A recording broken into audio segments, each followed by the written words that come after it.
Inside each camera lens is an adjustable opening that can be set to control how much light passes through the lens.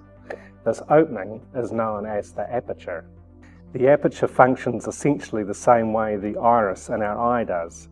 When it's open wide, more light can pass through. When the size of the opening is reduced, less light can pass through. The aperture setting is measured in f-stops. This is a rather unusual series of numbers and can be somewhat confusing. What you really need to remember is the lower the number, the wider the opening, and the more light will pass through the lens. Not all lenses are created equal. The widest and narrowest aperture setting varies from lens to lens. For example, the widest common aperture setting on a fixed lens, one that does not zoom, is usually about f1.4 to 1.8, which lets a lot of light through the lens. On a standard zoom lens, the widest aperture will be around f4 to f5.6, and on most lenses the narrowest aperture setting that lets in the least amount of light is around f16 or f22. I prefer to shoot with lenses with wide apertures. Using a wide aperture makes it possible to have the background of the image out of focus. This is called a narrow depth of field, and we'll cover this topic in more detail in section 3. The reason the numbers seem rather random is because it is the ratio between the focal length of the lens, which is measured in millimeters, and the diameter of the aperture opening. To determine the diameter of the aperture, you divide the lens focal length by the f-stop number.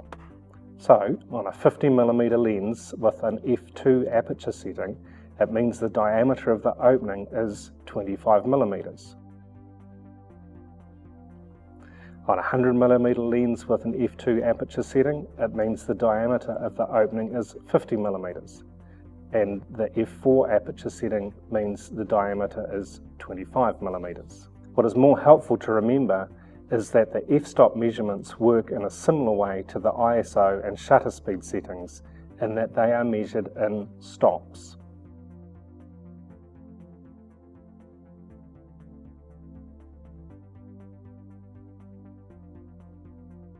Adjusting the aperture setting by one full stop will allow either half or double the amount of light to pass through the lens.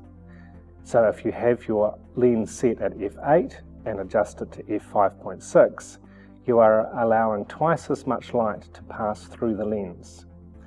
If you adjust from f8 to f11, you are allowing half the amount of light to pass through the lens. Lenses are normally referred to as a combination of the focal length and the widest aperture setting.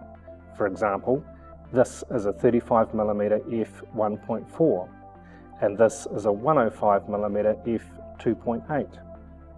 On a standard zoom lens, the widest aperture is shown as two f numbers because as the lens is zoomed, the ratio between its focal length and the diameter of the aperture opening changes. The size of the opening stays the same, just the ratio changes. On higher quality zoom lenses, the aperture opening is designed so that it adjusts as the lens is zoomed. These lenses are bigger, heavier and more expensive. So now we've looked at each angle of the exposure triangle and can see how these settings work together to control the exposure. In the next lecture we'll take a more in-depth look at how to control them in relationship to one another. Later in the course we'll cover other aspects of how shutter speed and aperture setting can creatively influence your photographs.